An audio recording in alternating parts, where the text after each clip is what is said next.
False flag operations are covert operations designed to deceive the public in order to make an attack look like some outside force carried it out. This gives a nation the ability to start a war and make it look like they were the victims. This is very important if the public does not want war, and it also limits the ability for opposing interests to stop the new war. Any opposition, foreign or domestic, would immediately be put in the same category as those that they claim did the false flag. You're either with us or you're with the enemy. False flags do not happen very often, but when they do, they change the paradigm we operate in. We all see how the world has been changed forever after 9/11. Before 9/11, we would not have put up with such a loss of privacy and a loss of liberty, much less a decade of war looking for weapons of mass destruction or men in caves. Those weapons of mass destruction got to be somewhere. Nope, no weapons over there. Maybe under here. With the supposed death of Osama bin Laden and the supposed end of military actions in Iraq, I feel the decks are cleared for the next big event. Historically, false flags are military in nature, but I feel going forward they will morph into something much worse. Every system built on debt needs constant debt to be created, or the system implodes. If the criminal elite can expand the debt system through asset bubbles, then all is well. But what happens if they can't get more debt created? They need to either steal other assets to provide capital for the system, or they need a reason to create massive debts that the masses will sacrifice for. Wars do both. With war, the criminal elite can confiscate the natural resources of other nations and provide the context to create massive amount of new debt. Our paradigm is failing, and there is no fixing it.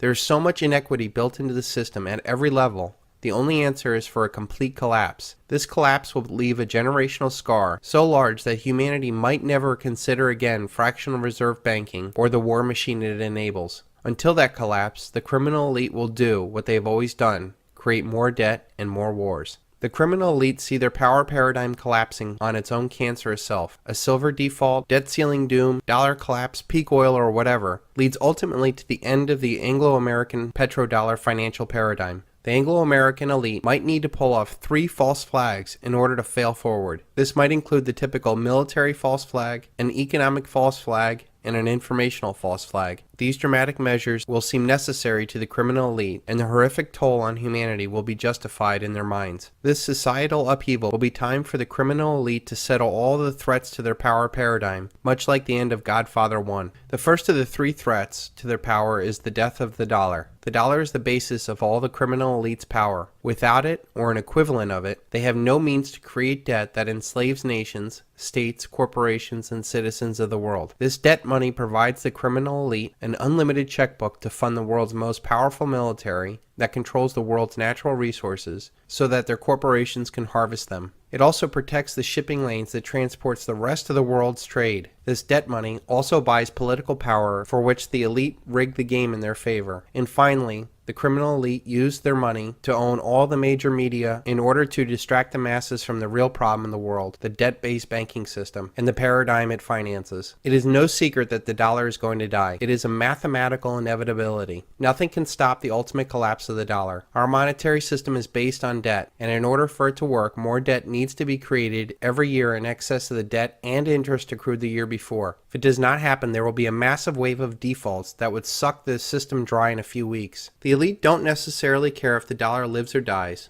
They just want to control the world's currency. They would ultimately like to have a global international currency that would be far away from pesky national politicians. So if the dollar is doomed, how can the criminal elite fail forward? They can create a financial crisis so incredible that desperate people would beg the elite to make the pain stop. They did this in 1907 to set the stage for the Federal Reserve. They did this in 2008 when they held up America for $700 billion. They will do it again and use the line of stability as the main reason why we should accept their new corrupt plan. I don't think that they could pull off something this large without a much larger distraction to silence the masses. The only thing big enough to scare the masses under the protective hug of the elite is another world war. This war can put an end to another threat of the current world order, the anti-hegemon. Non-Anglo-American nations like China, Russia, Iran, Venezuela, among others, have been gaining an incredible amount of power. I call these group of non-Anglo-American powers the anti-hegemon, as they have no uniting ideology, race, or religion, other than standing in opposition to the hegemonic power of the Anglo-American Empire. The anti-hegemon nations have so much to gain from a retreat of the Anglo-American Empire from the world stage. Countries like China, Russia, Iran, Venezuela, India, and many more, to a lesser extent like Japan, Korea, Germany, and France, have been on the losing end of the Anglo-American Empire for over a century. These nations have a history of Anglo-American losses like the Cold War, Opium Wars, Operation Ajax, the CIA attempted coup of Chavez, British colonization of India, apartheid, Hiroshima, the closing of the gold window by Nixon, and Waterloo.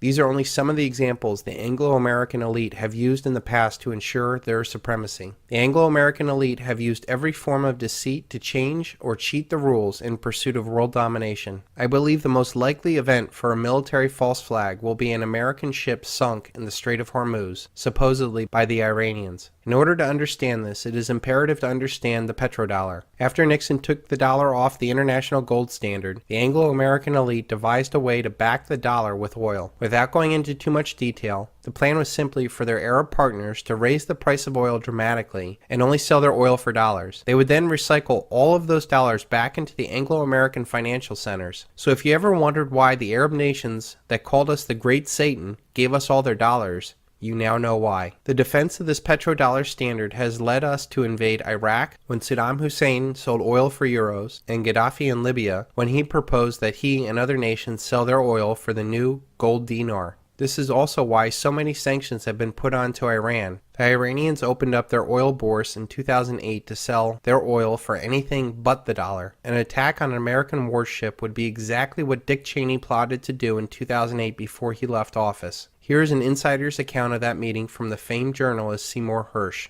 That a few weeks later, a meeting took place in the vice president's office. Quote, the subject was how to create a casus belli between Tehran and Washington, he said. What you're writing there is that Cheney, there was a meeting in the White House where Cheney presided over, looking to cook up the next war, a false war based on false intelligence.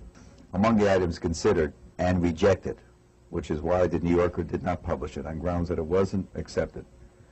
One of the items was, why not, there was a dozen ideas proffered, how to trigger a war. The one that interested me the most was, why don't we in our shipyard, build 4 or 5 Iranian boats that look like Iranian PT boats, put Navy SEALs on them with a lot of arms, and the next time one of our boats goes through the Straits of Hormuz, start a shoot-up.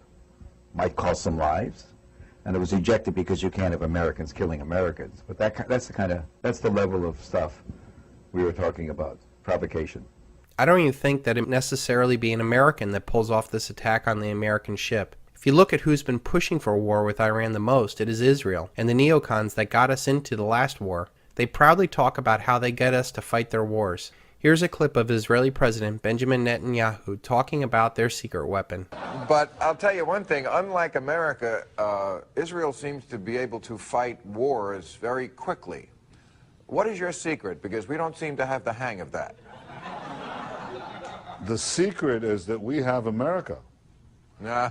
And America, you see, the point is that Israel... If you think that that was just a slip, please look into Project for a New American Century or the 1967 USS Liberty incident, where unmarked Israeli planes attacked and nearly sunk the most decorated ship in our fleet with the purpose of getting the United States to attack Egypt.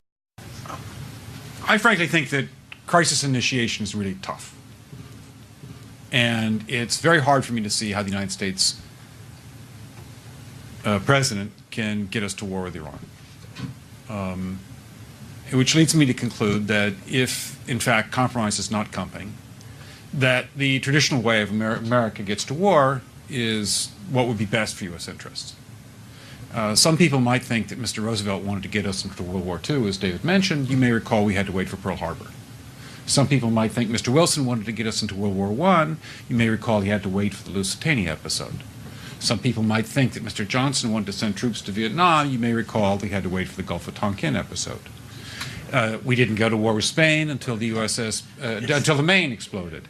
Girls delightful in Cuba stopped. could send you prose poems about scenery, but don't feel right spending your money. Stop. There is no war in Cuba. Signed, Wheeler. Any answer? Yes, dear Wheeler, you provide the prose poems. I'll provide the war. That's fine, Mr. Kane. Yes, I rather like... And may I point out that Mr. Lincoln did not feel he could call out the Federal Army until Fort Sumter was attacked, which is why he ordered the commander at Fort Sumter to do exactly that thing which the South Carolinians had said would cause an attack. So if, in fact, the Iranians aren't going to compromise, it would be best if somebody else started the war. One can combine other means of pressure with sanctions. I mentioned that explosion on August 17th.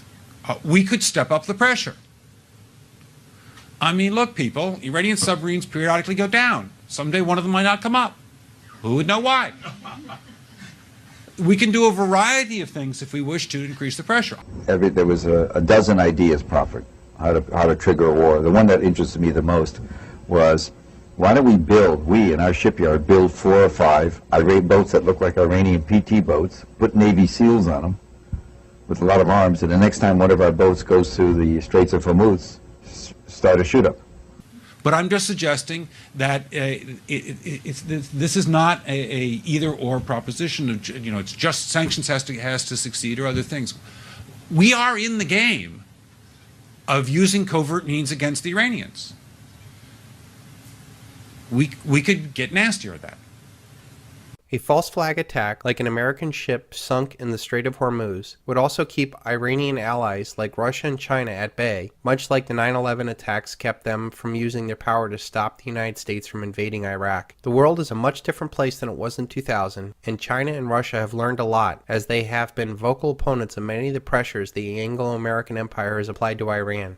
If China does rise in opposition, that would be something the Anglo-Americans could easily turn the American public onto them too. Our horrible economic conditions are directly responsible to those that own and control our paradigm, the criminal elite in Washington and Wall Street. That being said, the criminal elite will blame all of the problems on anything else in the world except for them. China could have purposely been made into a threat only to take them down in the future. Let me first state that I am no fan of China. Their elite have human rights violations against their own citizens that would make you sick to your stomach. But let's be honest, China would not be a threat if our criminal elite did not build them up in the first place. Our military-industrial complex needs an enemy to justify their war machine. The war on terror was a good ride, but after almost a decade, it's getting a little old. Our banking system needed another country to buy our paper Ponzi scheme, and China became the most obvious target after Japan gorged itself on our debt. Our elites made deals with the Chinese elites to move our manufacturing overseas to use their slave labor and pollute their environment. The Chinese communists got all the technology and manufacturing and dollars to build up China as a threat.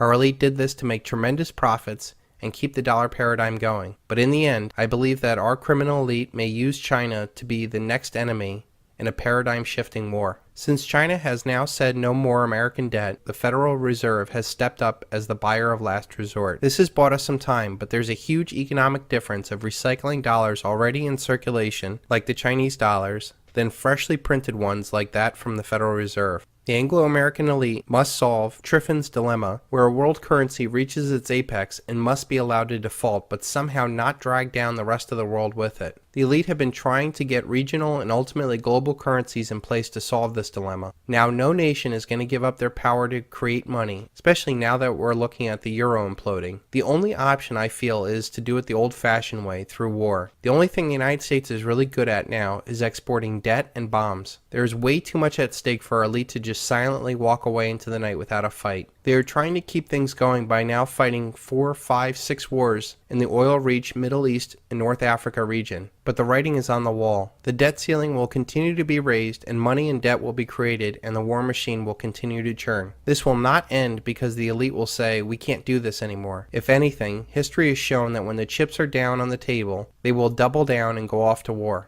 The destruction of the dollar will either be the cause of war, or war will be the destruction of the dollar. If there is an economic false flag, like a massive treasury sell-off, then it could be a cause of war with China. Or if there is a military false flag, it will cause the dollar's destruction and force introduction of a new monetary paradigm, possibly a global currency. The elite will use this upheaval to destroy any competitors. In the smoking aftermath of the war, they will impose a new paradigm based off of the same destructive seeds of the old paradigm. There is a third threat to the elite's power paradigm that can and should stop all of this. Freedom of information. There is no doubt the internet has gotten away from the criminal elite and that their lies have been exposed. Small sites all over the internet have shown over and over again that the emperor has no clothes. I can see an informational false flag to coincide with the economic and military false flag. They can falsely blame China or domestic groups like Anonymous for massive internet shutdowns. I believe that big corporations will still have a functioning internet, but small informational sites will be shut down for sake of quote-unquote national security.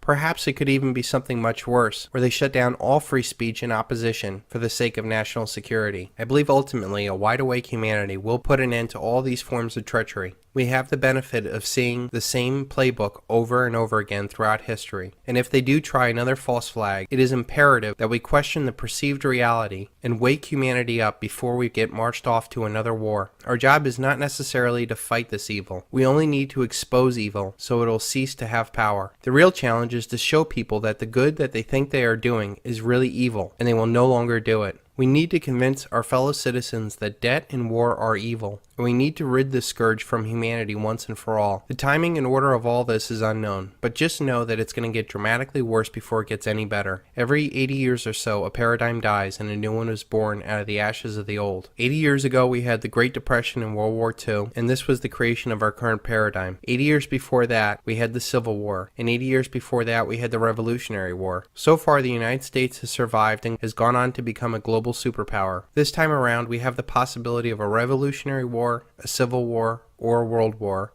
or a combination of all three. There is nothing in writing that says America will go on forever. In fact, given our horrible record on debt and war, this system deserves to die an awful death, so that humanity will never go back down this path again. Only then can we go about creating a new paradigm, one that resonates with who we are, built upon peace and understanding. Get more debt created. They need to either steal other assets to provide capital for the system, or they need a reason to create massive debts that the masses will sacrifice for. Wars do both. With war, the criminal elite can confiscate the natural resources of other nations and provide the context to create massive amount of new debt. Our paradigm is failing and there is no fixing it. There is so much inequity built into the system at every level. The only answer is for a complete collapse. This collapse will leave a generational scar so large that With us or you're with the enemy? false flags do not happen very often, but when they do, they change the paradigm we operate in. We all see how the world has been changed forever after 9/11. Before 9/11, we would not have put up with such a loss of privacy and a loss of liberty, much less a decade of war looking for weapons of mass destruction or men in caves. Those weapons of mass destruction got to be somewhere. Nope, no weapons over there. Humanity might never consider again fractional reserve banking or the war machine it enables. Until that collapse, the criminal elite will do what they have always done, create more debt and more wars. The criminal elite see their power paradigm collapsing on its own cancerous self. A silver default, debt ceiling doom, dollar collapse, peak oil, or whatever leads ultimately to the end of the Anglo-American petrodollar financial paradigm. The Anglo-American elite might need to pull off 3 false flags in order to fail forward. This might include the typical Maybe under here. With the supposed death of Osama bin Laden and the supposed end of military actions in Iraq, I feel the decks are cleared for the next big event. Historically, false flags are military in nature, but I feel going forward they will morph into something much worse. Every system built on debt needs constant debt to be created, or the system implodes. If the criminal elite can expand the debt system through asset bubbles, then all is well. But what happens if they can't? False flag operations are covert operations designed to deceive the public in order to make an attack look like some outside force carried it out. This gives a nation the ability to start a war and make it look like they were the victims. This is very important if the public does not want war, and it also limits the ability for opposing interests to stop the new war. Any opposition, foreign or domestic, would immediately be put in the same category as those that they claim did the false flag. You're either